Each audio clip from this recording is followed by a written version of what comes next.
An unknown disciple was teased years ago. Lore cards mentioned a being that followed the final shape but was unsure about the end goal. Other cards spoke of creatures wielding massive glaives during the collapse, which would eventually turn into the Winterbite exotic. New info and concepts have emerged, so do these have any connection? Let's take a look.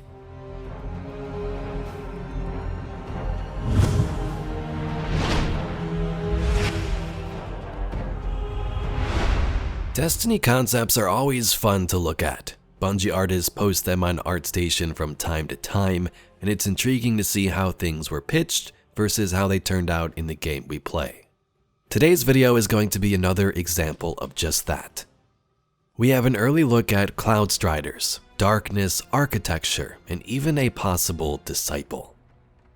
What we received with Ralk and so on was perfect in my opinion, but it does make you wonder where some of these stories may have led, particularly with that lost disciple who had a glaive in hand.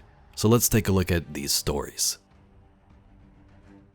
These specific concepts were posted by Dima Goryanov, who in the past has had some pretty epic designs for Bungie's Destiny games.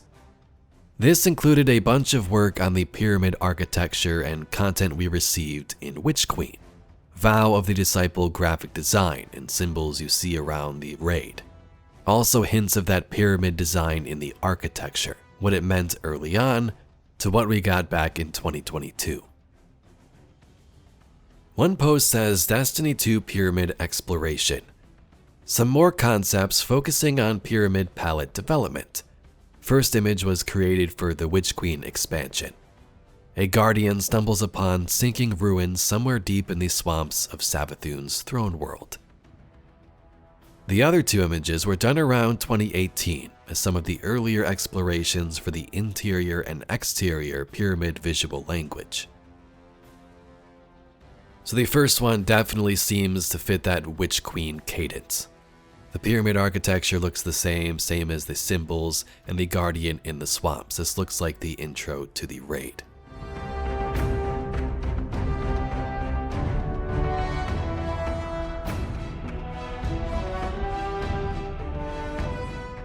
But some of the other earlier images are kind of cool to see. We have these massive doorways and stairs that lead to it. This specifically reminds me of locations from maybe Birthplace of the Vile Strike. And then you get a glimpse at some of the early interior designs. These sort of rivets on the ceiling, contrasted by the smooth walls and floor, and these strange symbols Ralk and the Witness used to always have around their pyramid ships. Trinkets from past wars and maybe planets claimed.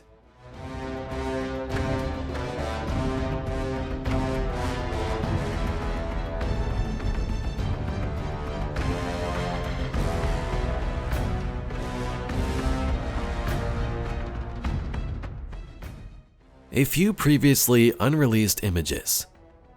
These concepts were done sometime around 2017-18 as an exploration for what eventually evolved into the pyramid palette.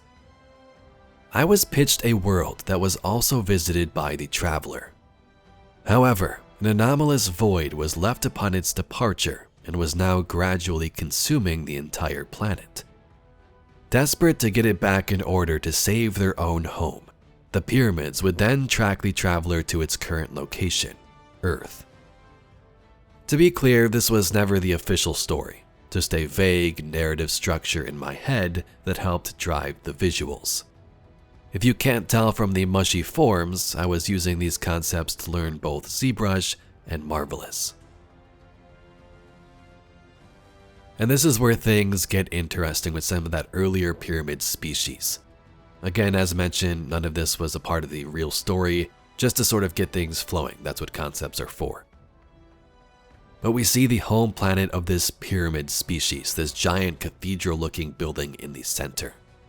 The blue could be seen as maybe a representation of stasis, or just some type of material found on this species' homeworld.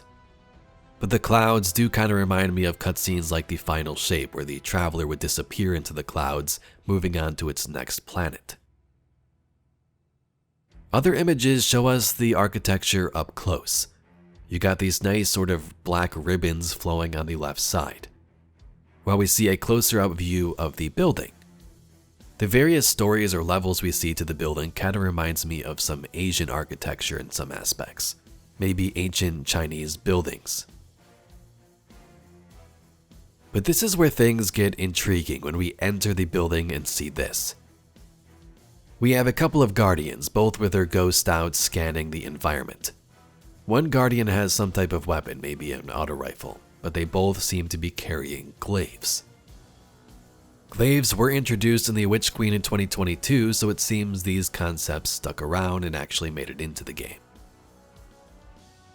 But the big focal point of this is the big bad guy we see in the background.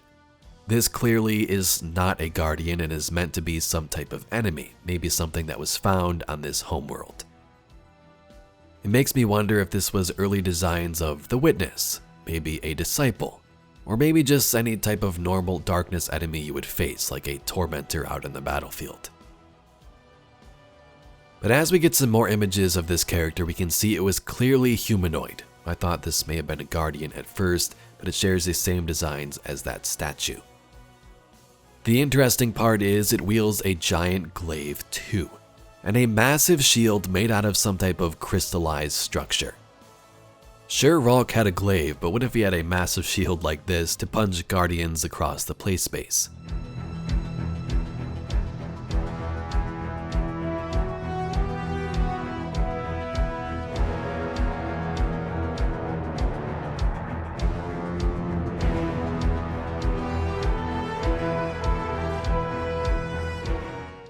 Now these are just concepts, but when I first saw these it made me think to some lore we had in the past.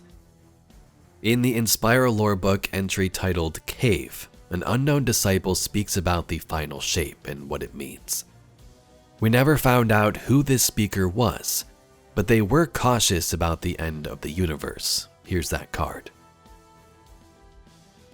There is a conflict in me, a witness, that unsettles your weapon, myself. Why is it that you allow flawed understandings of your great work to persist in all those who serve you, even in your disciples? Every one of us seems to have some different conception of your final shape. I do not need reassurance in my own comprehension, only to understand what purpose it serves that you have chosen such disparate servants to carry out your will. Is it a simple answer? Perhaps none who serve you have the capacity to grasp your vision. And so, rather than waste more of your time and attention on explaining something they will never hold, it is enough that they act as you will. The witch and her hive carving single-mindedness out of the cloth of the universe. That whispering nightmare seeking the fullest gamut of existence. The upender destroying all differentiation, shadows on the wall. In this case, it would be hubris to think I have understood your work, that I alone among your disciples have grasped what purpose it is we serve. All of us must see darkly reflected. But there is relief in simplification. There is kindness in winnowing. So then, why is this proliferation permitted? The shadows showing the truth by their casting. Perhaps it is enough to simply trust that we are weapons in your hand, O witness. Even if we cannot see the perfect shape of your plan, we serve it by your wielding of us. Each disciple has come to be only by your will, and so that incomprehension is also in your making.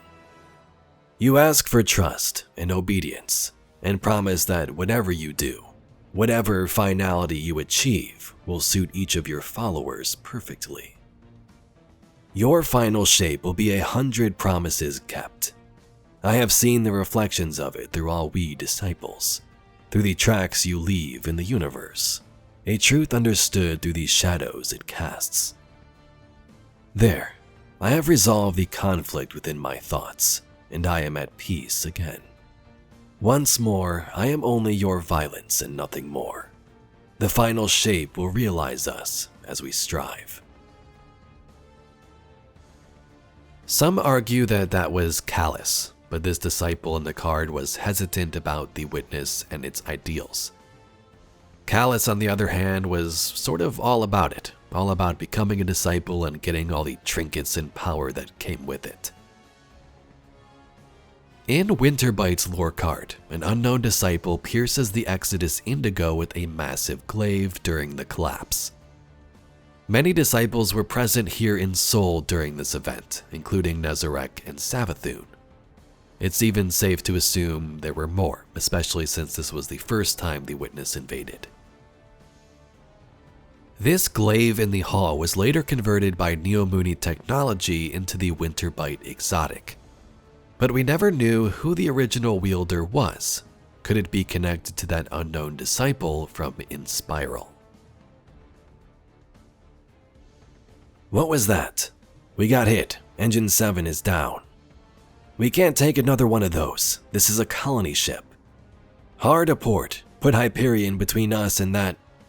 Sir, and flood the EM spectrum with... Chioma, the round, the one that hit us. It's moving. What? System warning, structural impact. He's right. I'm reading arms and legs. It's attacking Engine 6. I'll scramble a squad of Cloudwalkers. They can suit up and... The maneuvers I'm pulling will fling them into space, even with mag boots. Bringing point defense cannons about. It's only 3 meters across. Sure you can hit that without peeling us open? System warning, structural impact. Kinda have to, Captain. Firing. Bousset, that thing just took a 15mm burst to the chest. Again. Firing. It's clear. Mostly. Looks like it left Is that a spear through our bulkhead? Not sure. It's some kind of exotic matter. Spitting all my sensor pings back at me. Amplified. Like a... We can figure it out later, dear. Sanchez, how's the ECM?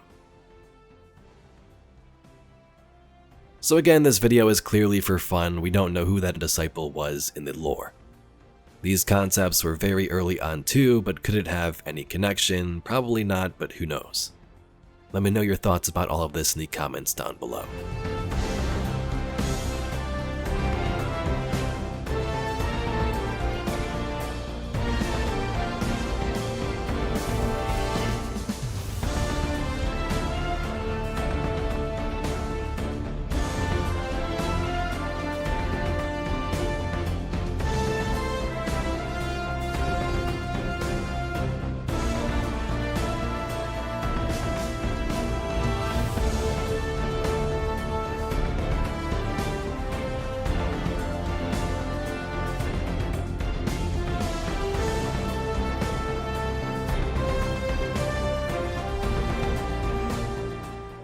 But if you'd like to see some more Destiny news, lore, and mysteries just like this video, please be sure to subscribe to the channel. I thank you very much for watching, and I'll catch you all in the next video.